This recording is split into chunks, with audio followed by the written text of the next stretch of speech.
Hello everyone. In this current session, in this video tutorial, we are going to discuss the complete design project 2, which will be comprising design of a screw jack. As far as our scope of syllabus is concerned, as a termer, we have to complete two of the design projects, of which first design project will be comprising design of a coupling flange coupling, and the second design project is based on design of a screw jack. So that design project we are going to discuss in this today's session. How to proceed with the design of a screw jack, that we are going to study by or with the help of a particular example. So sample example will be studied or solved for performing complete design of a screw jack. In this case, as a problem statement, very few information will be provided, and we have to find out the information. Most of the information we have to find out from the design data book, and based on the information we have found out from the design data book, and with the information provided in the problem statement, we have to complete the design of screw jack by means of by when we say design of a screw jack, that means we mean to say design of each and every part of the screw jack assembly. Screw jack assembly will be having mainly the screw, the nut, the cup, the handle, the body, etc.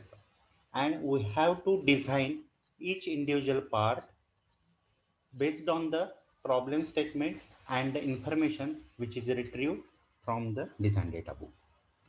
So this today's discussion belongs to CO number 4, wherein after studying this unit number 4, students will be able to design power screw applications like screw jack and C clamp. Now we have already studied the theory of the power screws. Here, the total torque required to operate the power screw application is given by Tt plus Tc. Total torque required to operate the application is given by the operator, and that will be equal to P, the operator force, multiplied by length of the bar. Tt, the torque required to overcome the thread friction, will be given by Wdm upon 2 tan of phi plus lambda, where phi is the friction angle given by tan inverse of mu. Lambda is the lead angle given by tan inverse of L upon pi dm. All these things we are aware, just we are recalling the things. The torque required to overcome the collar friction will be given by mu c W Rf or Rm, as the case may be. If uniform pressure theory is required to be employed, then we have to use Rf in the formula, where Rf is called as friction radius, given by 2/3 of Rho cube minus Ri cube divided by Rho square minus Ri square, where Rho and Ri are the radii of friction collar, outer radii and inner radii respectively. If we want to use uniform wear theory, then we have to use Rm, the mean radius, which is given by Rho plus Ri divided by 2. Also, we can calculate efficiency of the screw using the formula, efficiency of the screw and nut arrangement, as well as overall efficiency of the application. Now we are knowing that for a power screw application, we have to analyze the stresses develop inside the body of the screw and stresses develop inside the threads of the screw separate. Here,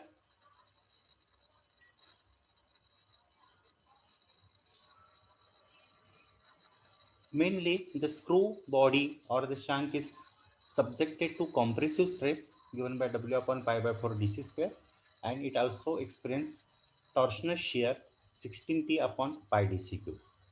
As the nature of the stresses develop is different, at a time two different type of stresses are developed inside the body of the screw. Therefore, it is a case of complex loading, and whenever there is a case of complex loading, we need to employ a suitable theory of failure. Generally, the screws are made up of ductile material and maximum shear stress theory is the most suitable theory for ductile materials. That's why induced maximum shear stress will be calculated based on maximum shear stress theory as given by sigma c upon 2 square plus tau square root of. Then direct shear stresses developed inside the threads of the screw are given by the formula as specified here. In this formula, W is the applied load or load required to be lifted. DC is the core diameter given by D minus P. T is the thickness of the threads. It is half of the pitch. Z is the number of threads in contact.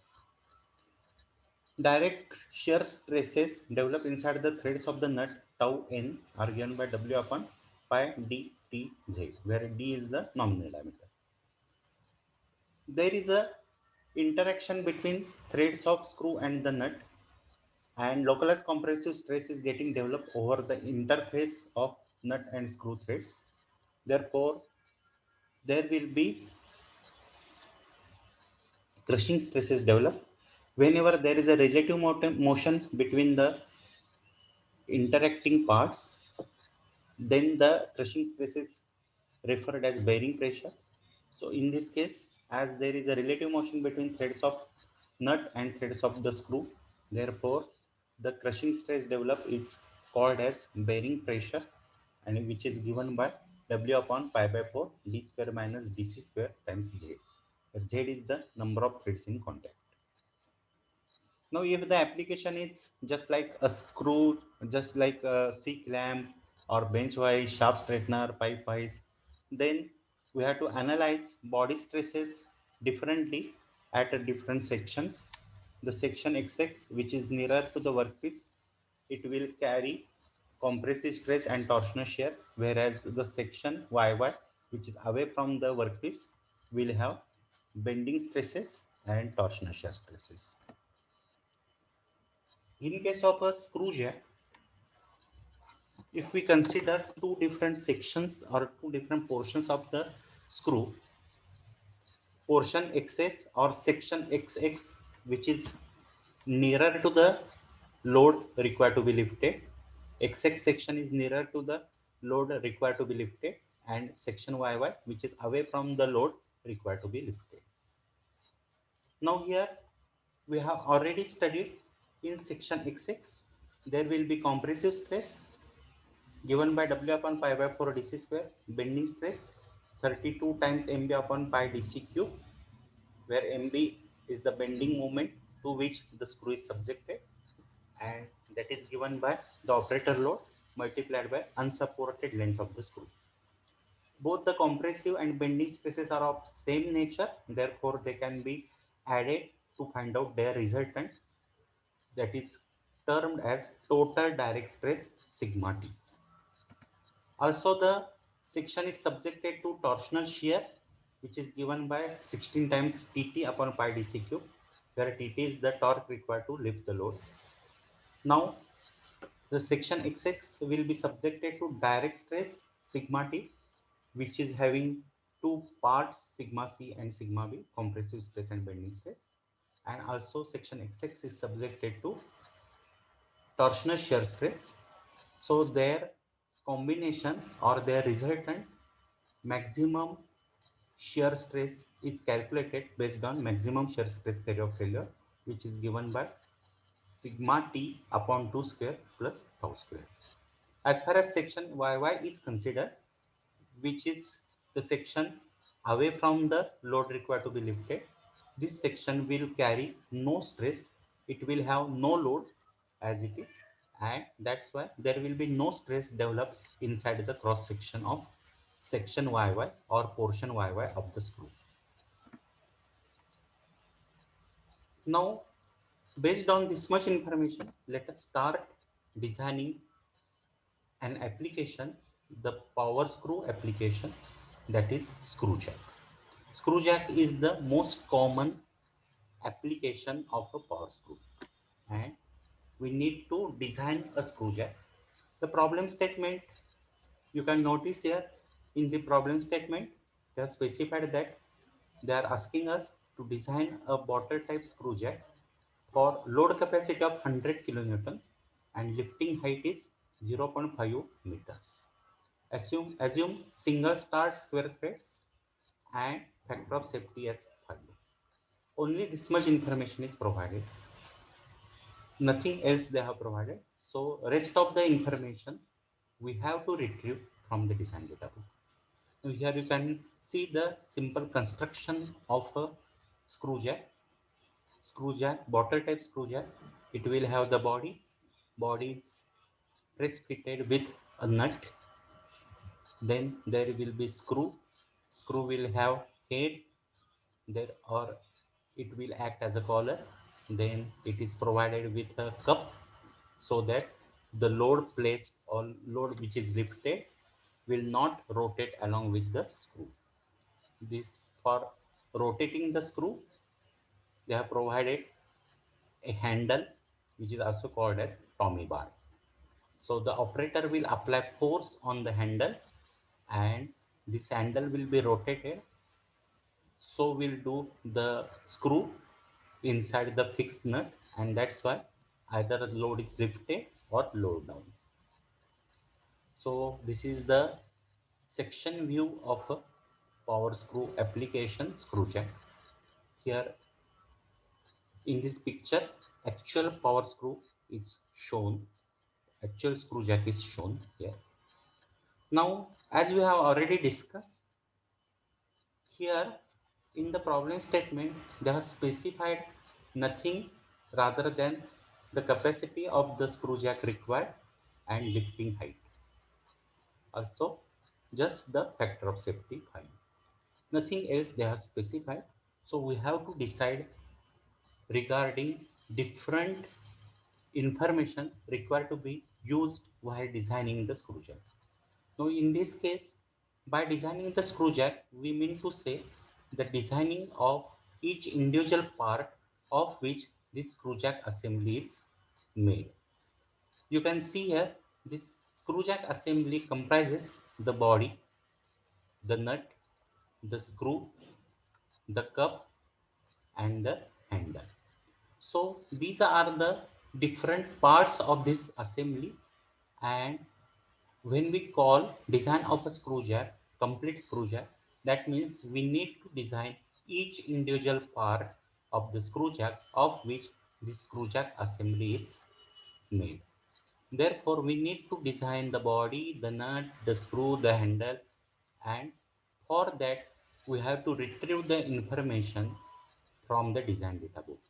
As in the problem statement, they have not specified any information regarding the material and much many things. Therefore, we have to decide or we have to select, we have to retrieve the required information while designing this screw jack, means while designing different parts of this screw jack assembly.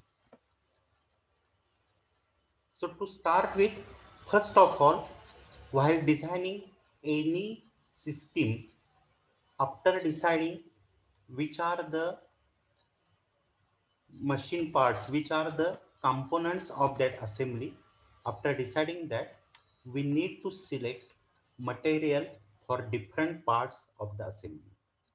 Now here, as far as this screw jack assembly is concerned, we need to design the body, the nut, the screw and the handle. Mainly these four parts we have to design, and our design starts with selection of material. As we have already discussed previously, the selection procedure, material selection procedure. So therefore, following that procedure of selection of material, we are going to select material for different parts of the screw jack assembly. For that, we are going to use design data book, and many times PSG design data book is considered as the standard design data book, though there are number of design data books, but generally it is most famous design data book, and mostly it is used, and therefore we are also going to use the PSG design data book while selecting material as well as while finding out or retrieving different information required for design of the screw jack assembly, different parts of screw jack assembly. So here we are going to design the screw, the nut, body, cup and handlebar. We are going to design using the same material. Then we are performing the material selection procedure. We are following the material selection procedure as we have already studied while studying the chapter number 1. There we have gone through how to select a particular material for a particular machine part. Based on that information, based on that procedure, we are going to select different materials for different machine parts. For the screw, we have selected alloy steel 20 Mn2. Actually it is C20 Mn2, but C is a common, that's why many times in the nomenclature of the alloy steel C is omitted. Then nut, we are going to select material for the nut as the phosphor bronze, because there is a bearing pressure requirements, there is a friction between threads of nut and the screw, therefore there is a requirement of lubricating properties or wear properties, and therefore for the nut we are going to use phosphor bronze as the material. For the body, cup and handlebar, we are going to use plain carbon steel grade C50. Now, using the design PhD design data book, we have found out different properties of these materials. For example, we have we have found out yield strength for each of the material, shear strength and compressive strength. Many times it happens that compressive strength is not separately mentioned in the design data book also, and at that time we can assume SYC to be equal to SYT. Compressive strength same as tensile strength. For much of the practical purposes, we can assume compressive stress as same as the tensile strength. Also, in case of shear strength, we can assume shear strength to be equal to half of the tensile strength. If not specified in the design data book separately, if not, we are not able to find out exact value of shear strength for a particular material, then we can assume the shear strength of that particular material as equal to half of the SYT, half of the yield point tensile strength. Now you can observe here for the phosphor bronze, the shear strength is 95. For screw and body, cup and handlebar, the shear strength is 210. Now in the given data in the problem statement, they are specified that they are asking to use factor of safety is equal to 5. So knowing different strengths and using the factor of safety specified, we are in position to calculate permissible strength, permissible direct tensile and compressive strength, and permissible shear strength, tau permissible and sigma permissible, and we can prepare such a table which will directly depict the values of sigma permissible and tau permissible for different materials of different parts. Also, referring the design data book, we have found out for the screw nut combination, permissible bearing pressure happens to be equal to 10 megapascal or 10 Newton per millimeter square. Using the design data book, we have found out that for the combination of nut and screw material, that is alloy steel and phosphor bronze, the coefficient of friction is 0.18, and for the combination of material of the screw head and the cup, the coefficient of friction is 0.2. So using the design data book, PhD design data book, we have found out these values. Also, knowing the factor of safety is equal to 5, we have calculated sigma permissible and tau permissible, and we have formulated a table of that, so that it will be easy for us to directly refer the values of permissible values of direct stresses and shear stresses. Now we know that while designing a power screw application, okay, I'm sorry, by mistake I have written C clamp. It should be screw jack. To start with the design of the screw jack, we have to first of all we have to design the screw. That means we have to find out a suitable shape combination for screw, which will be in terms of nominal diameter and pitch. Assuming only compressive stress is applied. Right now, we are not aware regarding what will be the bending stress, what will be the torsional shear, and right now, at this stage of the design, we are in position to calculate only compressive strength, compressive stress developed or induced inside the body of the screw. So, based on the compressive stress consideration only, we are going to start our design. To start with, we are going to equate the induced compressive stress with permissible compressive stress. From the table for the screw material, permissible compressive stress is 84. So we have noted that, and induced compressive stress it will be given by W upon pi by 4 dc square. Here W is the 100 kilonewton, the load required to be lifted. So therefore 100 kilonewton divided by pi by 4 dc square is equal to 84. After solving this, we can find value of dc as equal to 38.93, or say round about 40 millimeters. This is the value of core diameter for the screw required for this particular application. Now pitch will be in the range of 8 to 10 millimeters, say 10 millimeters.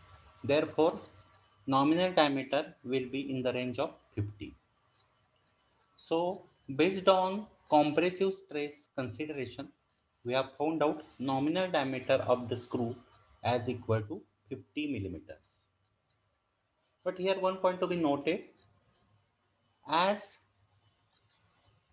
this value of nominal diameter is equal to 50 millimeter is found based on only compressive stress consideration, and actually the screw is subjected to bending stress and torsional shear as well. Therefore, while calculating, as we have omitted the bending stress as well as torsional shear, therefore we need to take them into account also, and that's why we can imagine that nominal diameter equal to 50 will be suitable only if there is a compressive stress. But actually, the screw is subjected to bending and torsional shear stress as well. Therefore, to take them into account, we need to increase value of nominal diameter of the screw required from 50 to say 58 or 60 or so. Let us increase this value to 58 and check it. If it is found to be suitable and safe, then we can proceed further. Otherwise, we will increase this value of nominal diameter that onwards to next standard value. So therefore, at this stage of the design, we are in need of performing trials. We are in need of performing iterations. By performing trial number 1, 2, etc., we are going to find out a safe and suitable combination for the screw. That is the design of the screw. Once the design of the screw is over, then based on the design of the screw, rest of the design of the screw jack will be performed. Now here, to start with trial number 1, here, as we have found out that required diameter, nominal diameter will be of the range of 58. So referring the design data book, here I have depicted abstract of the table wherein different standard combinations of nominal diameter and pitch are specified in the design data book. So our according to our calculation, nominal diameter is 58. So next standard value of the nominal diameter will be selected for trial number 1, will be selected and checked for suitability in trial number 1. So after 58, next standard value is 60, nominal diameter will be 60 and pitch will be 9. This is the standard combination as specified in the standard table of PSG design data book. Therefore, for trial number 1, we are going to select this combination of the nominal diameter and pitch as 60 by 9. We are going to check whether this combination of the screw is safe and suitable. If found so, then we can declare trial number 1 to be successful, and rest of the design will be based on this combination of the screw as 60 by 9. So under the trial number 1, we have to check the suitability of screw combination 60 by 9. Here, when we say checking suitability of screw combination 60 by 9, safety and suitability of screw combination 60 by 9, as a checking safety and suitability of screw combination, we mean to say that with this combination, we are going to calculate induced stress inside the body of the screw as well as inside the threads of the screw, and we are going to check whether the induced stress is less than permissible.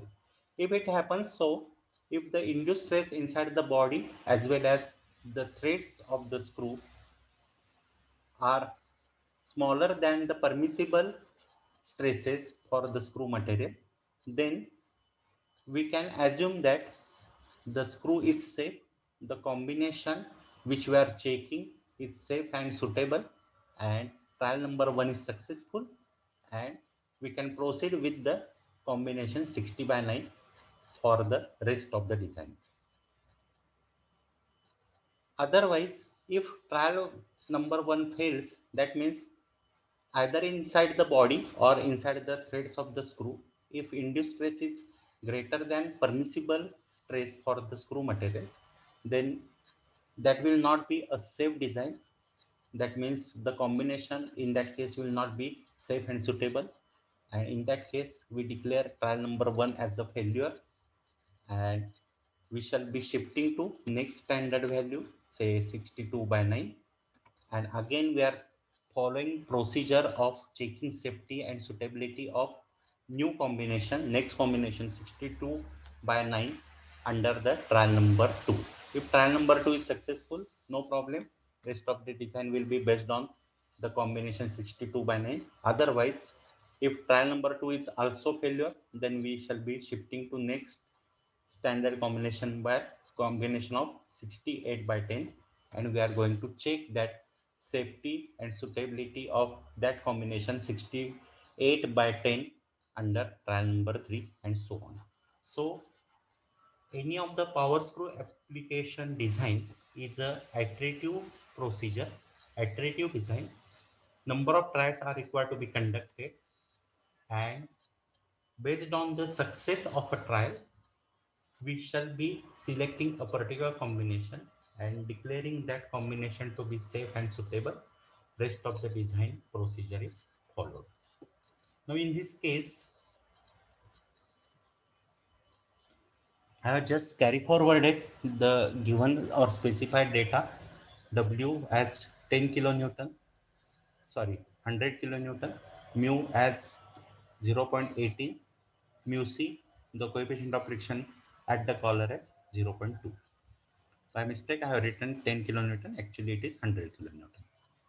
Now, using the standard tables, we can refer empirical relations for the inner diameter and outer diameter of cup collar, and those empirical relations, ready-made relations, empirical relations for dimensions of the collar are outer outer diameter is 1.5 times d, where d is the nominal diameter of the screw, and inner diameter of the collar as equal to 0.75 times d. So inner and outer diameter of the collar, friction surface of the collar, are calculated. Based on that, inner and outer radius of the collar is calculated, and knowing RO and RI, that is outer and inner radius of the collar, we have calculated mean radius for the collar, which will be used in the formula of TC, torque required to overcome the collar friction. TC will be given by mu C W Rm. So in this case, Rm, the mean radius is 33.75 millimeter. Also referring the standard books and ergonomic considerations, we have found that an operator can apply a force of 140 Newton without experiencing fatigue. Therefore, considering operator force P as 140 millimeter, our design will be performed. Now here in the given data or in the problem statement, they have specified that single start square threads. Therefore, number of starts is equal to 1. Nominal diameter we have selected as 60 because we are checking the combination 60 by 9. Nominal diameter as 60, pitch is 9. As number of starts is equal to 1, therefore lead and pitch will be same. Lead will also be equal to 9. dm, the mean diameter, will be equal to d minus half the pitch, so it will be 55.5 millimeters. Core diameter will be equal to d minus the pitch, nominal diameter minus the pitch, so it will be 51 millimeters. Lambda, the lead angle, will be tan inverse of L upon pi dm, so it will be calculated as 2.95 degrees. Phi, the friction angle, will be calculated as tan inverse of mu, so it will be equal to 10.20 degrees. Load is 100 kilonewton. Rm, mean radius is 33.75.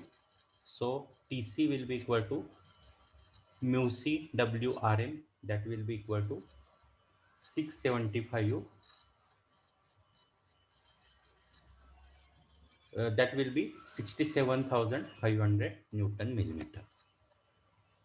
Now on the left hand side, I have just carry forwarded the things. Tc, the torque required to overcome the collar friction, is 67,500 Newton millimeter. Torque required to overcome the thread friction or torque required to lift the load will be given by WDM upon 2 tan of phi plus lambda. Now we are knowing all the terms. W is 100 Newton, 100 kilonewton, dm is 55.5, phi 10.20, lambda 2.95. So TT will be equal to 64,832 Newton millimeter. TT plus TC is the total torque required to operate the power screw application. So here T is equal to TT plus TC. So it will be equal to 132,332 Newton millimeter. Total torque required to operate the application will be given by operator force P multiplied by length of the handlebar, length of the Tommy bar. So here total torque is 1,32,332. P, the operator force, is 140. So the length of the bar is now calculated as 945.22, or say 946 millimeter. Now after that, let us check whether the induced stress inside the threads of the screw are smaller than permissible. For that, we need to calculate induced stress inside the threads of the screw, induced stress inside the threads of the nut. Now we have to check whether that is induced stress is less than permissible value of stresses developed inside the materials of screw and nut. For calculating direct shear stress developed inside the threads of the screw, we are in need of W upon pi dc T and Z.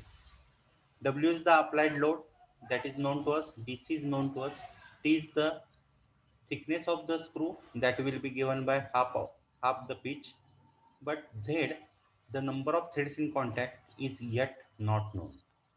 For calculating Z or for knowing Z, we shall be employing the procedure of equating induced bearing pressure with permissible bearing pressure. We have found out from design data book that permissible bearing pressure PB is equal to 10 Newton per millimeter square. Induced bearing pressure is given by PB is equal to W upon pi by 4 d square minus dc square times Z. So equating induced bearing pressure with permissible bearing pressure, while equating Z, the number of threads in contact is the only unknown term, and that is found out. So here in this particular case, Z happens to be equal to 12.74 tons, or say 13 number of tons. Height of the nut will be given by number of threads in contact multiplied by the pitch. So it will be 117 millimeters. Now we are having with us value of Z that is equal to 13. So now we are in position to calculate induced stress inside the threads of the screw. In this particular case, all the terms required to calculate tau s are now known, and that's why we are in position to calculate tau s, and tau s happens to be equal to 10.67 Newton per millimeter square. For the screw material, tau permissible is 42 Newton per millimeter square. Now you can compare tau s is smaller than tau permissible. Therefore, screw threads are safe as far as 60 by 9 screw combination is concerned. On the similar lines, we can calculate direct shear stress developed inside the nut tau n, which is given by W upon pi dtz, which happens to be equal to 9.06 Newton per millimeter square. For the material of the nut, tau permissible is 19. You can observe here tau n is smaller than tau permissible. Therefore, nut threads are safe as far as 60 by 9 screw combination is concerned. Therefore, here we have proved that threads of the screw as well as threads of the nut are safe as far as stresses developed, direct shear stresses developed inside is those are concerned. Therefore, here as far as thread stresses are concerned, this 60 by 9 combination is safe and suitable. Now here for the screw jack body stresses, if we consider the body stresses are having two parts: direct stresses, which is combination of compressive stress plus bending stress. We have already discussed this. And there are torsional shear stresses, direct stresses and torsional shear stresses. Their equivalent or resultant is calculated based on maximum shear stress theory. And now we have to check whether this induced maximum shear stress is smaller than permissible shear stress value for the screw material. As far as section YY is concerned, it is subjected to no load, there is no stress, and that's why it is of no concern. Only we have to check whether the maximum shear stress developed inside section XX is smaller than permissible value of shear stress for the screw material. Now, as far as this section XX is concerned, compressive stress developed inside it will be given by sigma c is equal to W upon pi by 4 dc square. Bending stress is given by 32 times mb upon pi dc cube. Here MB, the bending moment is equal to P into LUS, where LUS is unsupported length of the screw. That is signified by the maximum travel of the screw or maximum lift of the load. In this particular case, lifting height they have specified as 0.5 meters or 500 millimeters. So that is indicating value of LUS. Compressive stress and bending stress, those are of same nature. Those can be directly added for finding out total or resultant direct stresses sigma T. Sigma T will be given by sigma C plus sigma B. Now here, for calculating sigma C and sigma B values, all the terms required are known to us. Therefore, we are in position to calculate sigma C, which happens to be equal to 48.95. Also sigma B as 5.37 Newton per millimeter square. Adding sigma C and sigma B, we can calculate sigma T total direct stresses, and those will be having value of 54.32 Newton per millimeter square. Now, as far as torsional shear is concerned, torsional shear stresses develop inside the body of the screw in section XX will be given by tau is equal to 16 times Tt upon pi dc cube, where Tt is the torque required to lift the load. Torque required to lift the load we have already calculated, which is equal to 64,832. So, using the known values of Tt, dc, etc., tau is calculated. Value of tau is 2.49 Newton per millimeter square.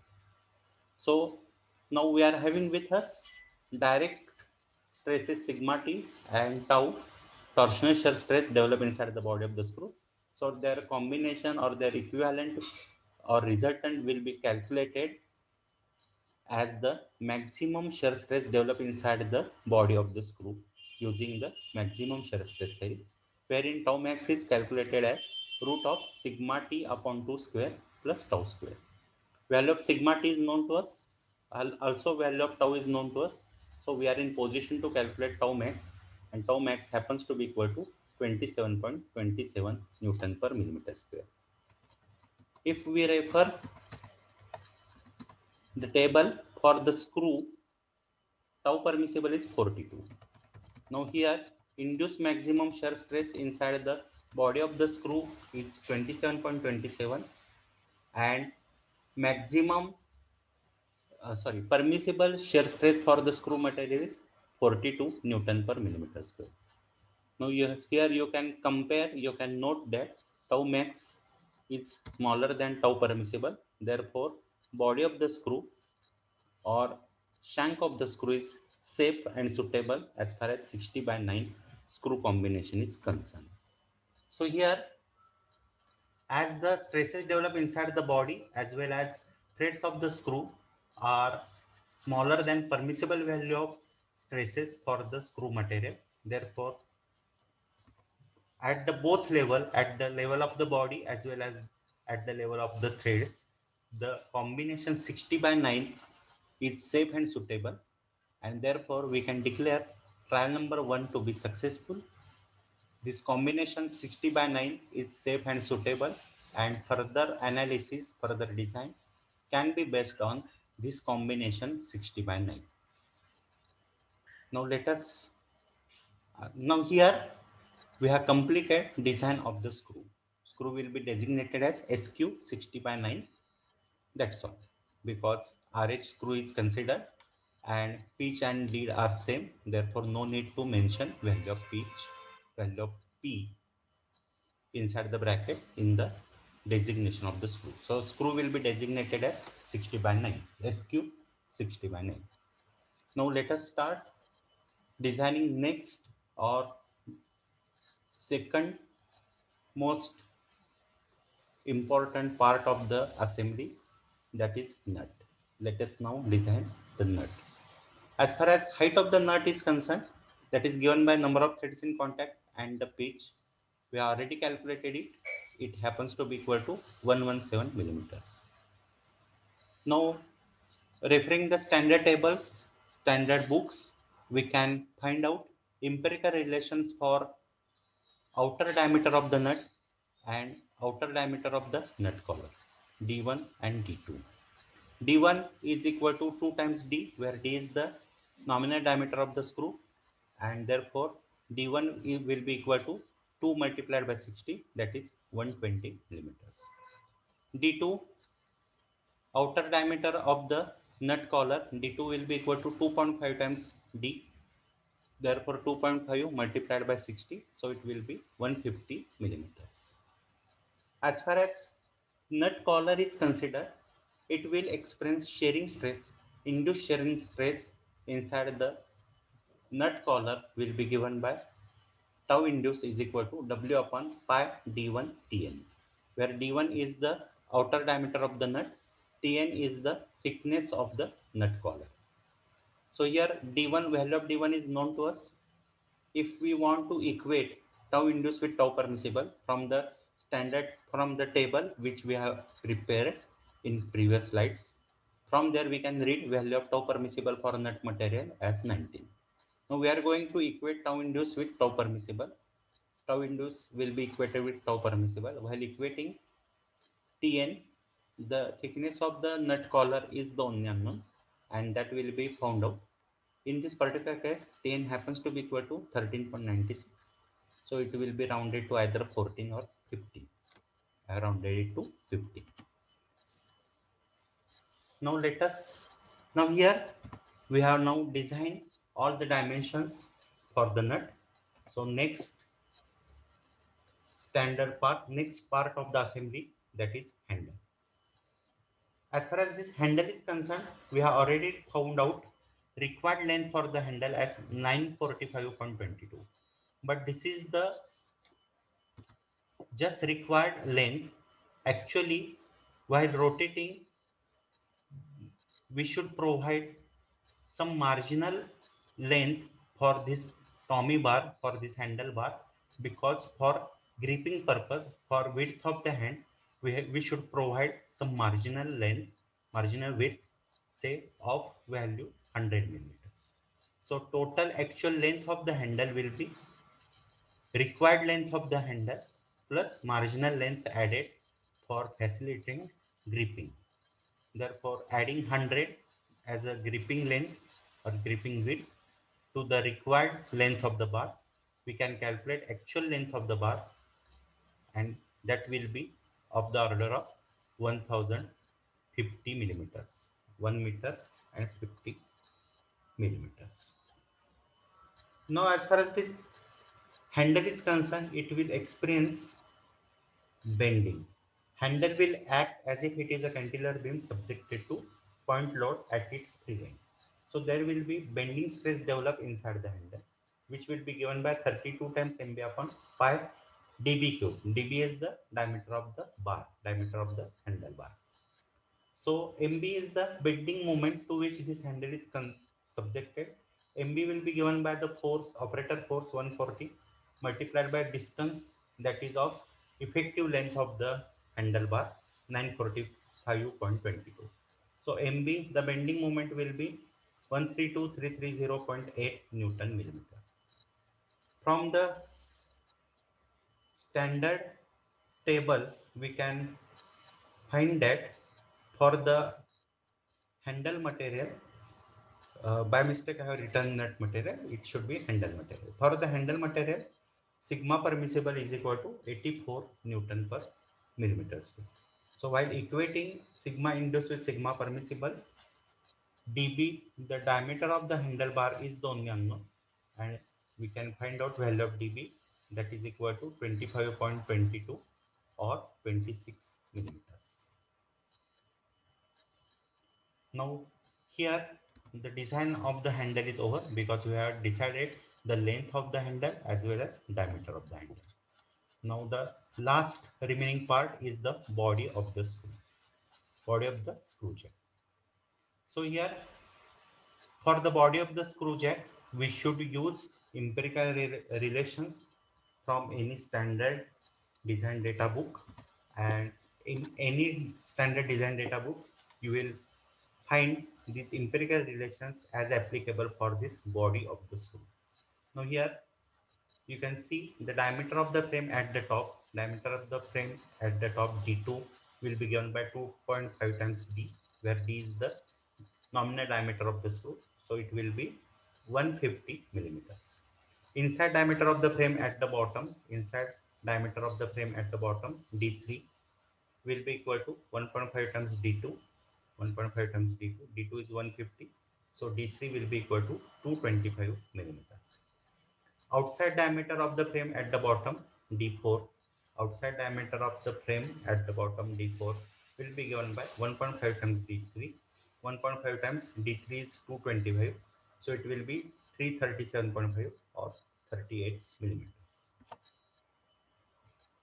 Now the thickness of the frame T is given by 0.25 times D, where D is the diameter of the nominal diameter of the screw, which is in this case it is equal to 60.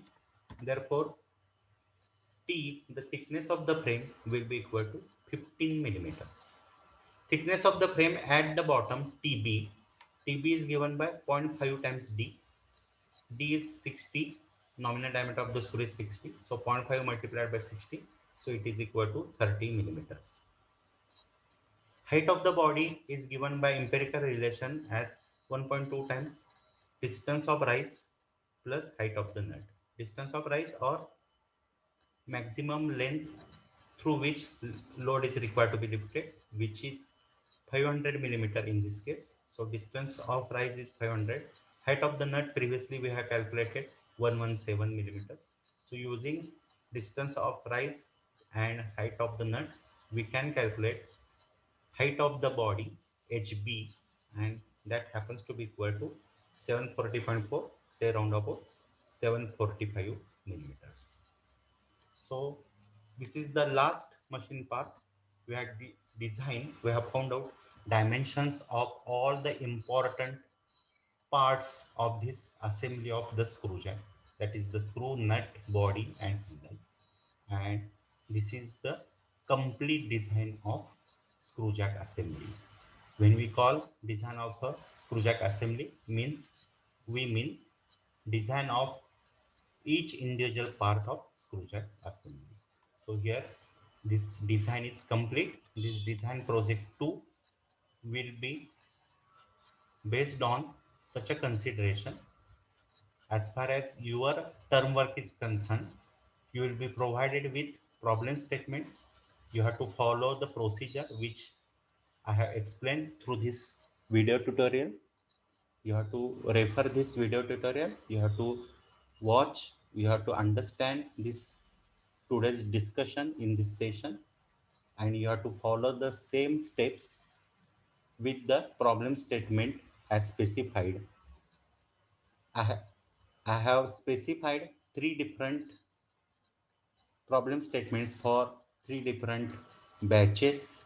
Therefore, according to your batch, you have to refer the applicable problem statement and you have to solve the problem of design of a screw jack based on the consideration which we have discussed in today's video tutorial. You have to proceed, you have to follow these steps which I have explained right now, and you have to complete this design project. You have to find out dimensions of important parts of this screw jack and the assembly of screw jack as a whole. So in this today's discussion, in this today's video tutorial, we have seen, we have learned stresses in the body and screw, how to calculate stresses in the body and screw, stresses in the threads of the screw, height of the nut, how it is calculated, different sections of the screw are subjected to different type of stresses and how to find that out. Also, how to design a screw jack completely, we have discussed that. Also, how to refer the design data book, that is also discussed. So that's all in this today's session, in this video tutorial, which is meant for design of a complete design of a screw jack assembly. And that's all in this PPT, in this today's presentation. Thank you.